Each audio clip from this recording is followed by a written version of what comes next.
দর্শক, মুন্সিগঞ্জ থেকে প্রকাশিত ঢাকা বিভাগের জনপ্রিয় অনলাইন পত্রিকা আমার বিক্রমপুরের ফেসবুক লাইভে যুক্ত আছি। এই মুহূর্তে অবস্থান করছি লোহজন উপজেলা খিদিরপাড়া গ্রামে। একটি অভিযোগ পাওয়া গিয়েছে যে একজন জনাত্মক ব্যক্তিকে ব্যবসায়িক দ্বন্দ্বে তার উপরে হত্যার উদ্দেশ্যে, দেখতেই পাচ্ছেন, তার সাথে আমরা একটু এই বিষয় নিয়ে একটু কথা বলবো যে ওনার সাথে ওই দিন কি ঘটনা ঘটেছিল। আসসালামু আলাইকুম। ওয়ালাইকুম আসসালাম রহমতুল্লাহ বারাকাতুহু। যে আপনার সাথে সেই দিন ওনার সাথে কি নিয়ে বিরোধ হয়েছিল, আর আপনার সাথে কেন উনি এই নৃশংস এই আঘাতটি করলেন? এটা কি কোনো মামলা হয়েছে কিনা সেই বিষয়টি বলেন। আমার সাথে ব্যবসায়িক কিছু লেনদেন ছিল 1,00,000 টাকা। তা আমরা 50,000 টাকা তাদেরকে দিয়ে দিছি। তারপরে আমি 10 তারিখে, এই মাসের 10 তারিখে টাকাটা দেওয়ার কথা ছিল। আমি 10 তারিখে আমার হাতে টাকা আসে নাই। এই জন্য আমি 9 তারিখে তার বাসায় চলে যাই, দোকানে বালিগাঁও বাজারে চলে গিয়া তার সাথে কথা বলি, যেন ভাই আমি তো টাকা দিতে পারতেছি না, আমি আপনাকে একটু সময় দিতে হবে। আমি আপনাদের আমি 20 তারিখের মধ্যে এই টাকাটা আমি পরিশোধ করব। আর আপনি যদি বাসায় যান, আমার বাসায় যান, বাসায় যাওয়ার পর যদি আমাকে আপনারা বাসায় গিয়ে যদি আপনারা চিল্লাচিল্লি করেন, তাহলে আমার মান সম্মানে একটু ক্ষুণ্ণ হবে।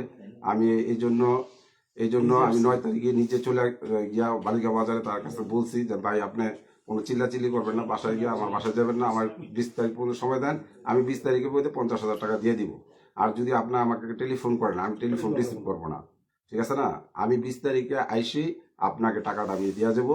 এরপরে যদি 20 তারিখে না দেই, আপনি আমার বাসায় যাইবেন, বাসায় যাওয়ার পর যা খুশি তা করবেন, ঠিক আছে? এই কথা বলে আসার পর সকালে আমি বাসায় চলে আসি।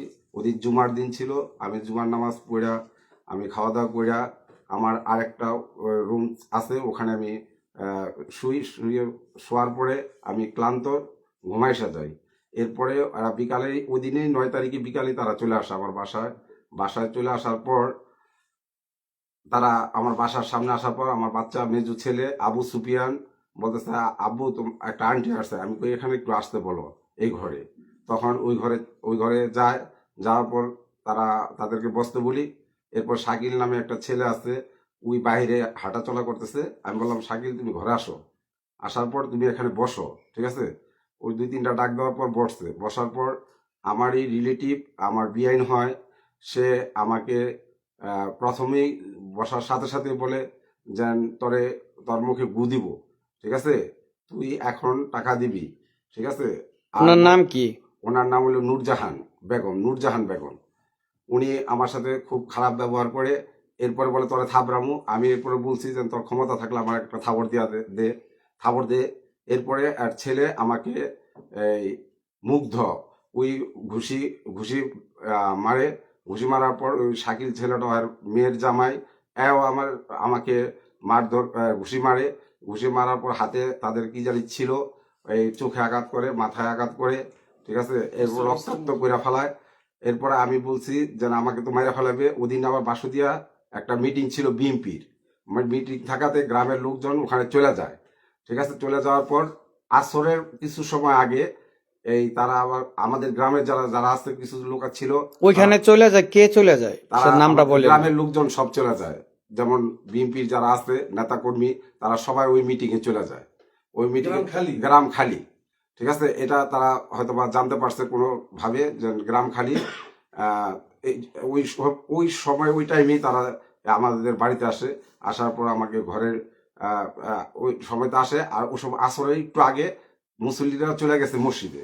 মুসল্লিরা চলে যাওয়াতে এলাকা পুরা খালি। আমার বাড়িতেও কোনো আমার ভাই টাই কেউ ছিল না। আমার ওয়াইফ আরেক বিল্ডিংয়ে শুয়েছিল, সে অসুস্থ ছিল, তার জ্বর, ওখানে শুয়েছিল। আমারে এলোপাথারি তারা মারতে থাকে। মারার পর কি দিয়ে আঘাত করে তারা আপনাকে? হয়তোবা একটা ছিল, এই আসলে কেউর কবরে কেউ যাবে না, আমি যেটা সত্য সেটাই বলবো, ঠিক আছে না? আমারও মরতে হবে। তাদের হাতে মনে হয় কোনো আংটি বা কোনো ছিল, তারা মাথায় আঘাত করে, মাথা ফাইটা যায়। এখানে 4-5-6টা সিঁড়ি লাগে চোখের নিচে, ওইটাতে আঘাত করে। এরপরে একবার রক্তাক্ত অবস্থা হয়ে যায়। তখন আমি সেন্সলেস হয়ে গেছি, আমি আর কিছু বলতে পারি না। এরপর আমার মেজর ছেলের একটু ডাক দিছি যেন আমার পাশের বাড়ি বাবু আছে, ওকে একটু ডেকে নিয়ে আসা, অবস্থা আমার খারাপ। এবং আসার পর ওকে মারধর করে, মারধর করার পর ওরও একদম কান টান গরম করে ফেলাইছে মাইরা ওরা। এরপরে কি করছে, গ্রামের লোকজন আমাদের বাড়িতে ঢুকে পড়ছে। ঢুকা পড়ার পরে তাদেরকে এক ঘরে আটকায় ফেলাইছে। আটকায় ফেলা প্রশাসনকে আমরা টেলিফোন করছি। প্রশাসনকে টেলিফোন করার পর প্রশাসন গড়িমসি শুরু করে দিচ্ছে, তারা আসে না। এরপরে প্রশাসন আসতে চাইতেছে না। আমার হয়তো বা হারা প্রভাবশালী লোক দিয়া টেলিফোন করাইছে থানায়, এই জন্য তারা আসে না। এরপরে 1-2 ঘন্টা পরে প্রশাসন আমাদের বাড়িতে আসে। এরপর প্রশাসন আসার পর আমাদের পুলিশ আসে।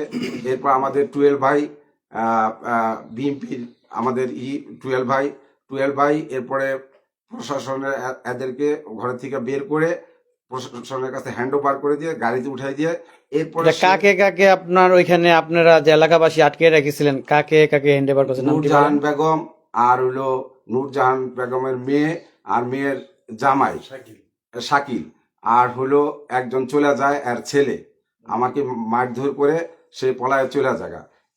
সে পলায় চলে যাওয়ার পরে সে বাসুদিয়া গ্রামে টেলিফোন করে বলে আমার মাকে তারা আটকায় রাখছে। এরপরে বাসুদিয়া গ্রামের লোকজন প্রায় 150-200 লোক তারা ছুটে আসে আমাদের বাড়িতে। আসার পর আমার এই অবস্থা দেখার পর তারা বলে গেছে এই কথা যে আপনার ভাই যা খুশি আপনি করেন, আমরা আপনার সাথে আছি। এই কথা তারা বক্তব্য দিয়ে গেছে, ঠিক আছে। তখন তারা বলছে যে তারা আপনাকে আগে হসপিটালে লোক আপনি স্টপ করতে পারেন, আপনাকে যেভাবে মারধর করছে গ্রামবাসী সচক্ষে তা দেখছে, ঠিক আছে, সচক্ষে তা দেখছে। এরপরে আমাকে হসপিটালে নিয়ে যায়। হসপিটালে নেওয়ার পরও ওখানে আমাকে ভালোভাবে করে না, ওখানে গড়িমসি করছে। তারা রিপোর্ট করে না, সিঁড়ি দিতেছে না, রক্তাক্ত অবস্থায় আমার ওখানে ফালায় রাখে। এরপরে আমি প্রশাসন যারা 3 জনকে হ্যান্ড ওভার করে দেয়। ওখানে যাওয়ার পর অভিযোগ করা হয়। অভিযোগ করার পর আমরা মামলা নিবে না, তারা প্রভাবশালী লোক দিয়ে টেলিফোন করায়। টেলিফোন করার পর তারা মামলা নিবে না। মামলা না নেওয়ার কারণে অনেক সময় তারা গড়িমসি করছে। এরপরে রাত 11টা-12টার দিকে মামলা নেওয়ার পরে আমরা যেই অভিযোগ দিছি, আমাদের সাথে যেই বিহেভ হয়েছে, ওই অভিযোগ দেওয়ার পরে তারা ওই অভিযোগটা আমাদেরকে আমরা দিয়া মোবাইল দিয়ে ছবি উঠিতে চাইছি, ওটা ছবি উঠিতে দেয় নাই। এরপরে তারা ওই অভিযোগটা এরা কি করছে, ওই অভিযোগটা সরাইয়া তারা হালকা একটা অভিযোগ লেখা তারা দাখিল করে। এরপরে ওই আমার বিআইন যে এর প্রেগনেন্ট বইলা আর মেয়েকে প্রেগনেন্ট বইলা তারা ওখান থেকে ছুটে নিয়ে যায়। এরপরে শাকিল নামে যে ছেলেটা ওটা আছে। এরপর সাংবাদিক আসছে শাহজাহান ভাই মুন্সিগঞ্জ থেকে আসার পর সে বলছে এই শাকিল ছেলেটাকে অবশ্যই মুন্সিগঞ্জ চালান করতে হবে, ঠিক আছে। এরপর মুন্সিগঞ্জে চালান করতে হবে। তারা কি করছে, টাকার বিনিময়ে তারা টাকা খেয়ে প্রশাসন তারকে আর ওখানে করে নাই। ওখান থেকে শাকিলকেও রাত্রে ছাড়াই নিয়ে যায়। এরপরে অন্য এক লোক শাকিল বানায় বয়স্ক লোক তাকে ঢুকাই দেয়। ঢুকাই দেওয়ার পরে আমরা পরের দিন মুন্সিগঞ্জে আমার ওয়াইফ বাদী ছিল, ওয়াইফে বাদী থাকার কারণে মুন্সিগঞ্জ যায়। মুন্সিগঞ্জ গিয়া দেখে আমাদের যে মূল আসামি সে নাই। তাকে ওই শাকিল নামে অন্য এক বয়স্ক লোককে তারা কি করে শাকিল নামে ওখানে ধরায় দিয়া এরা কি করছে ওখানে মুন্সিগঞ্জে চালান করে দিছে। ওই যে সাংবাদিক শাহজাহান খান বলছে যে এই আসামি কলম চালান করতেই হবে, এই জন্য তারা মেইন আসামি সরায় নেয়। সরায় নেওয়ার পর তারা কি করছে, ওই 2 নাম্বার বয়স্ক একটা মুরব্বীকে ওই শাকিল নাম বানায় তারা কি করে মুন্সিগঞ্জে চালান করে দেয়। তা আমার অভিযোগ হইল যে প্রশাসন যে কাজটা করছে এরম যাতে লৌহজং থানা এরম যাতে আর না হয়, এই জন্য আমি প্রশাসনের কাছে আমি জোরালো আবেদন জানাই যাতে এই ধরনের কার্যকলাপ যাতে লৌহজংয়ের মাটিতে যাতে আর না হয়, ঠিক আছে না। আমি আপনার মামলার আপনি যে জিটি করছেন কিংবা মামলা করছে সেই মামলার আয়ু ছিল কে, ওনার নাম কি? আয়ুর নামটা তো আমি বলতে পারি, আমি তো এমনি অসুস্থ, এই জন্য আমি আয়ুর শাহিন সাহ নাকি কি নাম আমি তা সঠিক বলতে পারতেছি না। বয়স্ক আমার তো সেন্স নাই। যে এখন আপনার এখানে আর কিছু বলার আছে প্রশাসনের কাছে, যে ঊর্ধ্বতম কর্মকর্তাদের কাছে আর কিছু বলার আছে? বলার আছে প্রশাসনের কাছে। আমার জোরালো দাবি যাতে এই ধরনের কাজ লৌহ জঙের মাটিতে যাতে আর না হয়, আমি এইটা প্রশাসনের কাছে জোরালো দাবি জানাই। আমাদের গ্রামবাসী দাবি জানায় যাতে এই ধরনের কাজ যাতে না হয়। আর এই ধরনের এই কাজের জন্য আমি প্রশাসনকে দৃষ্টান্তমূলক শাস্তি চাই। যে ওই যে 3 জন যে আপনারা ধরলেন, তো অন্য কারো সহযোগিতা নিতে হয়েছে, তো আপনি তো অসুস্থ, আপনার উপরে হামলা হয়েছে, তো এখন কারা কারা ছিল আমরা ওনাদের একটু বক্তব্য নিব। হ্যাঁ, আমার সাথে ছিল আমার এই বন্ধু বাগিনা বাবু, আর এক বন্ধু আনিচুর রহমান আনিস। পরে শুনে আসছে নাকি? যে পরে শুনে বাড়িতে ছুটে আসছে তারা। ওনাদের সাথে একটু কথা বলবো।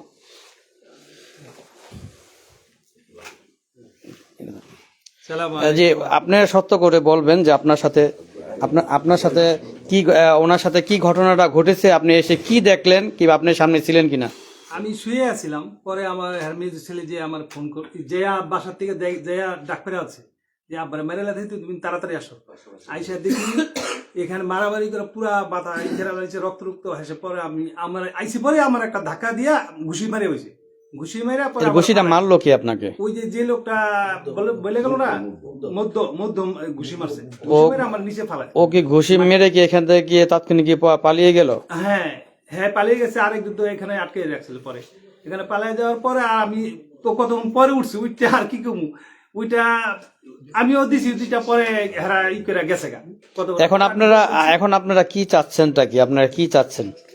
আপনার সুস্থ বিস্তার চাই, আপনার যেটা ভালো হয় এটা মিডিয়া ই করবো, এইটা যেমনি করে। এখন প্রশাসনের কাছে আপনারা কি চাচ্ছেন? এখন তো ওনার তো মামলা হয়েছে, উনি যে কথাগুলো বললেন সেই কথাগুলো তো প্রশাসন তো যে কাজগুলো করলেন, যে আসামি যিনি তাকে না দিয়ে আরেকজনকে দিয়েছে, এটা তো জালিয়াতি হয়েছে। এটা জালিয়াতি হয়েছে, এটা আপনার প্রশাসনের কিবা যা যেমনি ভালো হয় এটা আপনারা আছে, মিডিয়া দেখবে।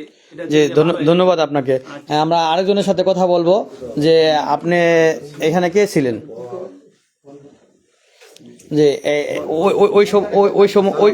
ওই সময় আপনি, ওয়ালাইকুম আসসালাম, ওই সময় আপনি কোথায় ছিলেন আর এসে আপনার ভূমিকাটা কি ছিল? আমি যখন এখানে গ্যাঞ্জাম হয় তখন আমি ছিলাম বাড়িতে। আমি আইসা দেখছি দুজন আটকে রাখছে, একজন চলে গেছে। পরে রক্তাক্ত দেখে আমি ওরা বললাম যে তাহলে আপনার হসপিটালে নিয়ে যাই। পরে আমি হসপিটালে নিয়ে যাই। তা এখন কত লোক এটা এই যে ভুজা হাসপাতাল থেকে আমরা ওইখানে ই করলাম। এরপরে একজন গেছে এদিকে তাকিয়ে বলেন, বড় ওয়াইফ গেছে থানা গেছে, আমরা নিয়ে হসপিটালে গেছি। জি, আপনার নাম? আমার নাম আনিসুর রহমান আনিস। ধন্যবাদ। যে আমি আরেকজনের সাথে কথা বলবো যারা এখানে ছিলেন। যে আপনি কি ছিলেন নাকি?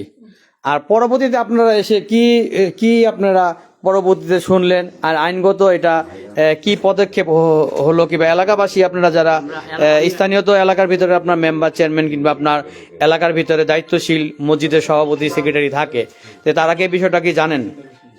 আমি তখন বাসায় ছিলাম না, আমাদের 92 বেশে একটা লোহজঙ্গের অনুষ্ঠান ছিল, ওই অনুষ্ঠানে আমরা গেছিলাম।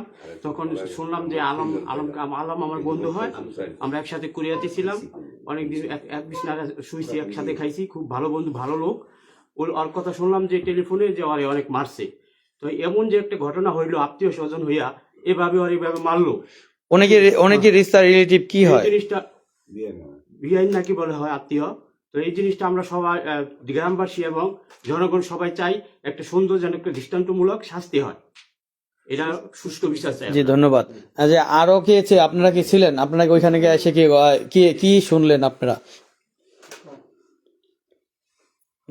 ওইখানে আপনারা এসে কি শুনলেন আর কি দেখলেন? আমরা নামাজ পড়তে যাইতেছিলাম, তখন শুনি যে কিছু সন্ত্রাসী লোক নাকি জানি আলম ভাইকে আক্রমণ করছে। তো আইসা দেখি আলম ভাই খুব রক্তাক্ত অবস্থায় শুয়ে আছে একটা টুলের উপরে। আর গ্রামের হয়তো লোকজন 3 জন, 2 জন মহিলা আর একজন পুরুষকে আটক করছে ঘরের ভিতরে। তার বাদে গ্রামের কিছু মানুষজন তাকে হসপিটালে নিয়ে গেল।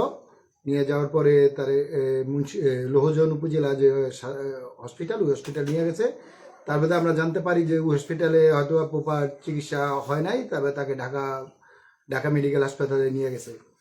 এখন রোগীর অবস্থা বেশ একটা ভালো না, আশঙ্কাজনক। তো আমরা গ্রামের যারা আছি, গ্রামবাসী, আমরা চাই সুষ্ঠু বিচার। যে অন্যায় যাই করব, অন্যায়ের অবশ্যই বিচার হতেই হবে। এক গ্রাম থেকে আরেক গ্রামে এসে আক্রমণ করাটা এটা খুব দুঃখনীয়। ঠিক আছে, তো আমরা চাই সুষ্ঠু বিচার এবং প্রশাসনের কাছেও চাই যে প্রশাসন জানি এটা সুষ্ঠু তদন্ত করে এবং সুষ্ঠু বিচারের আওতায় আসামিদেরকে নিয়ে আসে। জি ধন্যবাদ। আপনার নাম? আমার নাম দেলোয়ার হোসেন। আপনার কি বাসা, আপনার বাসা কোথায়? আমি এই গ্রামের এই বাসিন্দা। জি, আপনি এই ঘটনাটা শুনে আসছেন না? হ্যাঁ, আমি ঘটনা শুনে আসছি। আমরা নামাজে যাইতেছিলাম, তখন যাওয়া অবস্থায় ওই রাস্তায় তাদের বাসা, তো আইসা দেখি এই অবস্থা। জি অসংখ্য ধন্যবাদ। জি আরো কেউ কেউ সাথে কি ছিলেন? আসসালামু আলাইকুম রাহমাতুল্লাহি ওয়া বারাকাতুহু। ওয়ালাইকুম আসসালাম। যে আপনার নাম বলে আপনার যে ওই সময় কি দেখেছিলেন সেটা আপনি বলেন, আপনার সত্য কথা বলবেন। টিমের পাশের বাড়ি আমার। তো মাগরিবের আজানের আগে আমি নামাজের উদ্দেশ্যে দিকদা যাইতেছিলাম মসজিদে। তখন দেখি যে এই বাড়িতে অনেক লোকজন। তখন ওই নামাজের আগে এই বাড়িতে ঢোকার পরে দেখি যে ভিকটিম মিস্টার আলম ভুট্টু, ওর অবস্থা আশঙ্কাজনক। ওরে মারছে, রক্তাক্ত হইছে, তারপর ওরে নিয়ে ব্যস্ত, ও মাটিতে লুটায় আছে। তো ওদের নাকি আত্মীয়, ওই বাসুদা বাড়ি, ওদের আত্মীয়র এরা মারছে ওই 50,000 টাকার জন্য। এই ব্যবসায় একটা লেনদেন ছিল। তো পরে ওই ভিকটিম রে হাসপাতালে নিয়ে যায়, স্বাস্থ্য কমপ্লেক্সে লোহজনের। আর বুট্টুর আমরা তো সেটা শুনলাম, উনিও বললেন। কিন্তু এখন আপনারা এলাকাবাসী কি চাচ্ছেন সেটা বলেন। আমরা এলাকাবাসী চাচ্ছি যে এই ঘটনাটা তদন্ত করে সুষ্ঠু বিচার হোক, এবং এই প্রশাসন যে থানা পুলিশ যে এইটার কোনো মামলাটার কোনো রুজু করলো না বা সঠিক কোনো সিদ্ধান্তে গেল না, এই জিনিসটা আমাদের যাতে আর না হয় সেজন্য আমরা ওই প্রশাসনের, এই পুলিশের, থানা লোহজন থানার এটার একটা সুষ্ঠু বিচার। জি আপনার কথাটা আমি বুঝতে পেরেছি, আর আমার বিক্রমপুরের যারা দর্শক তারাও বুঝতে পারছেন। আপনি এই কথাটাই বলতে চাচ্ছেন যে প্রশাসন যে মামলাটা হয়েছে সেটা সঠিক তদন্ত করে এটা যেন কোনো প্রভাব মুক্ত থাকে।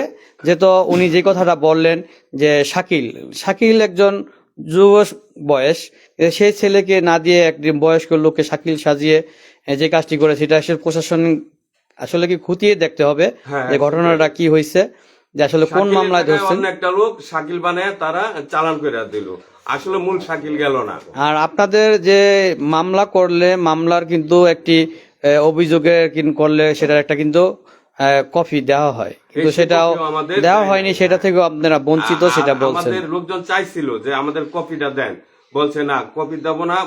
তখন বলছে যে আমরা মোবাইল দিয়ে একটা ছবি তোলা নেই, সেটাও দেয় নাই।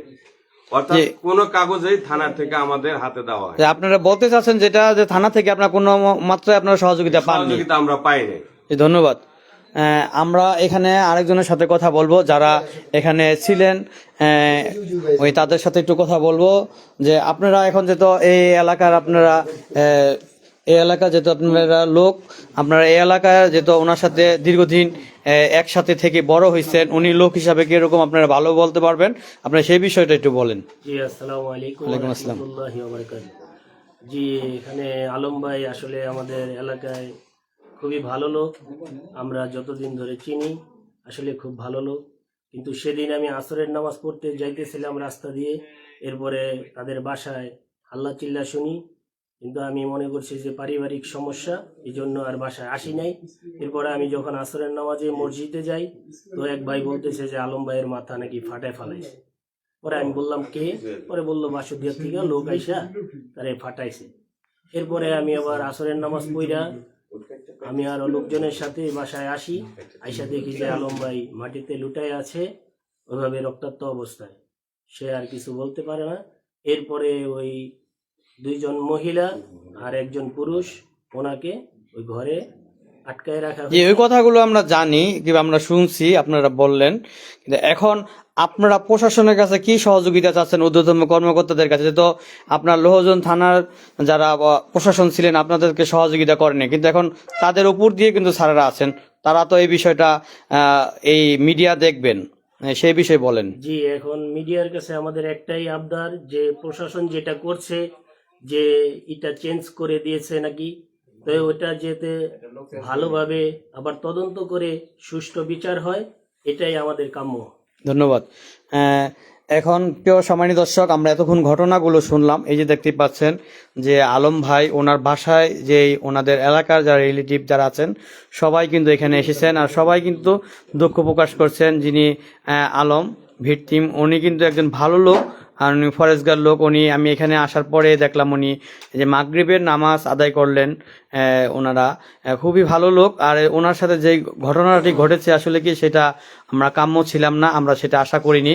আসলে টাকা পয়সা লেনদেন এটা থাকতেই পারে, কিন্তু মানুষের কখনো এইভাবে হত্যার উদ্দেশ্যে কাউকে উপরে হামলা করাটা এটা নৈতিকতার ভিতরে পড়ে না। আমি প্রশাসন যারা আছেন তাদের দৃষ্টি আকর্ষণ করি, আপনারা যে প্রকৃত দোষী যারা এটার সাথে আপনার জড়িত আছে তাদেরকে আপনারা আইনের আওতায় এনে দৃষ্টান্তমূলক শাস্তি দিবেন। আর আপনারা এটা খতিয়ে দেখবেন, উনি যে কথাটি বললেন যে আলম নামের যেই শাকিল নামের যেই ছেলেটি, ও বয়স হবে কত? 30-32। আর এখন আপনারা যেই এই থানায় হাজতে যেয়ে দেখলেন ওই লোকটার বয়স কত হবে? 70। এরকম একটি ঘটনা আমরা ওনাদের মুখ থেকে শুনলাম, ওনারা যে কথাগুলো বললেন। এই মামলার যিনি আপনার আইও আছেন তাকে প্রশাসনিক যারা ঊর্ধ্বতম কর্মকর্তা আছেন তারা জিজ্ঞাসা করবেন, অধিকতম জিজ্ঞাসাবাদ করবেন, এখানে কোনো প্রভাব হয়েছে কিনা, এখানে কোনো রাজনৈতিক কোনো প্রভাব আছে কিনা সেটা দেখবেন। আর আইন তার নিজস্ব গতিতে চলবে। আইনের প্রশাসন হচ্ছে জনগণের বন্ধু, তারা কেন জনগণের বিরুদ্ধে যাবে? সবাই আইনকে শ্রদ্ধা করবে, সম্মান করবেন। আর এই সব কিছু আপনার প্রশাসনিক কর্মকর্তাদের কারণে কিন্তু আপনার আইনকে মানুষের বইয়ের আঙ্গুল দেখায়, অনেকে খারাপভাবে দেখেন। আমরা চাই আইনকে মানুষের শ্রদ্ধা করুক, আইনের প্রতি মানুষের আস্থা থাকুক। প্রিয় সম্মানিত দর্শক, আপনারা দেখছেন মুন্সিগঞ্জ থেকে প্রকাশিত ঢাকা বিভাগের জনপ্রিয় অনলাইন পত্রিকা আমার বিক্রমপুরের ফেসবুক লাইভে যুক্ত আছি। দেখতেই পাচ্ছেন এই মুহূর্তে যে ঘটনাগুলো ঘটলো, আপনাদের দায়িত্ব যে সচেতন নাগরিক হিসাবে লাইভটি শেয়ার করে দিয়ে ঊর্ধ্বতম কর্মকর্তাদের কাছে যে মন্ত্রণালয় পর্যন্ত যেন লাইভটি আজকে পৌঁছায়, সেই আপনাদের দায়িত্ব। প্রিয় সম্মানিত দর্শক, আরেকটি কথা আপনাদেরকে বলি, সবসময় লাইভের শেষে আমি কথাগুলো বলি, আইন মেনে সড়কে চলুন, নিরাপদে ঘরে ফিরুন। একটি দুর্ঘটনা সারা জীবনের কান্না। রাস্তাঘাট পার হওয়ার সময় দেখে শুনে পার হবেন, দুই পাশে দেখে রাস্তাঘাট পার হবেন। সবাই ভালো থাকুন, সকল সুস্বাস্থ্য কামনা করে আজকের মতো বিদায় নিচ্ছি। আসসালামু আলাইকুম ওয়া রাহমাতুল্লাহ।